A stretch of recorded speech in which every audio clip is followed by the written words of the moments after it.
8.15 해방 후 우리나라의 가장 시급한 문제의 하나는 친일파의 반민족 행위에 대한 처벌이었습니다.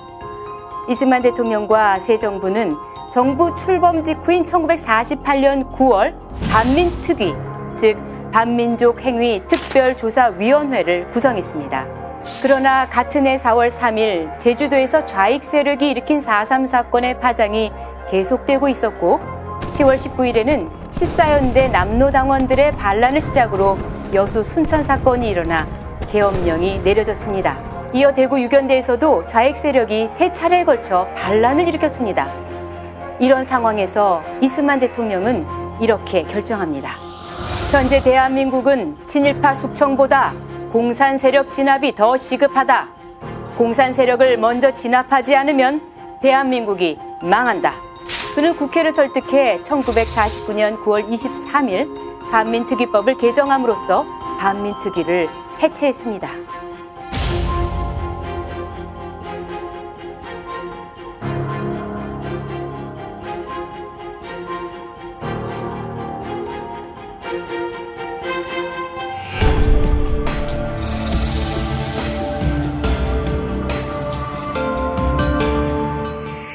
공산주의에 대한 이승만의 인식은 확고했고 그의 반공 의지는 강력했습니다.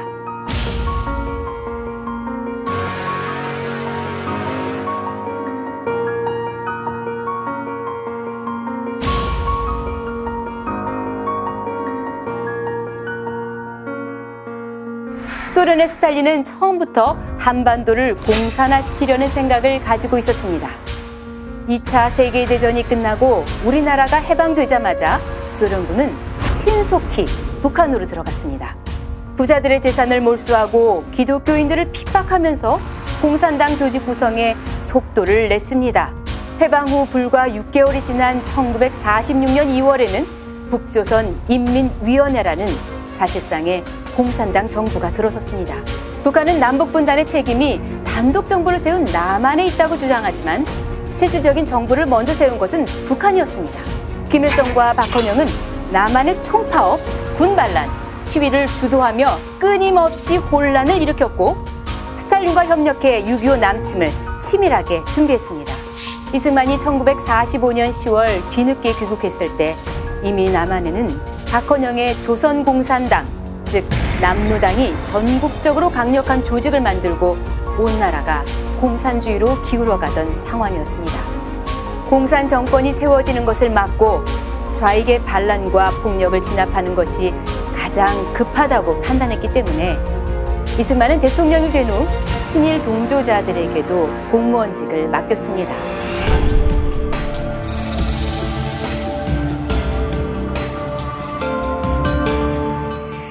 이승만은 국가보안법을 제정합니다.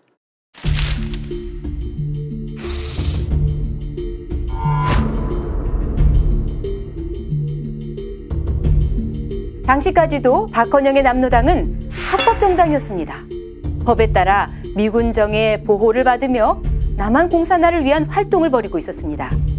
그러나 국가보안법이 만들어지면서 남로당은 1948년 12월 1일부로 불법 단체가 됐습니다.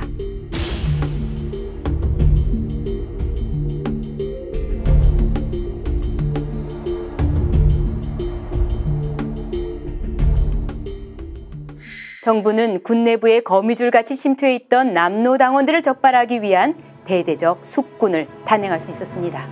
국군 장병 중 무려 4,749명의 남로당원이 적발돼 사형, 유기징역, 불명예 제대 등으로 숙군됐고 놀란 남로당원 5,568명은 아예 탈영해버렸습니다. 당시 육군 총병력의 약 10%, 한계사단 병력인 1,317명이 좌익 공산 세력이었던 것입니다. 이로부터 1년 뒤인 1950년 6월 25일 북한이 불법 남침해 왔을 때 남로당원 1만 명이 국군 지휘관과 하사관으로 남아있었다면 어떻게 됐을까요? 국군은 완전히 붕괴되고 대한민국은 미국과 유엔이 참전할 틈도 없이 역사 속으로 사라졌을 것입니다.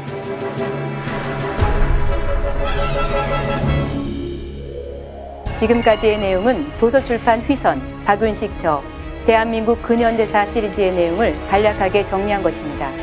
공정하고 객관적인 역사의 기록이 이 책에 실려 있습니다.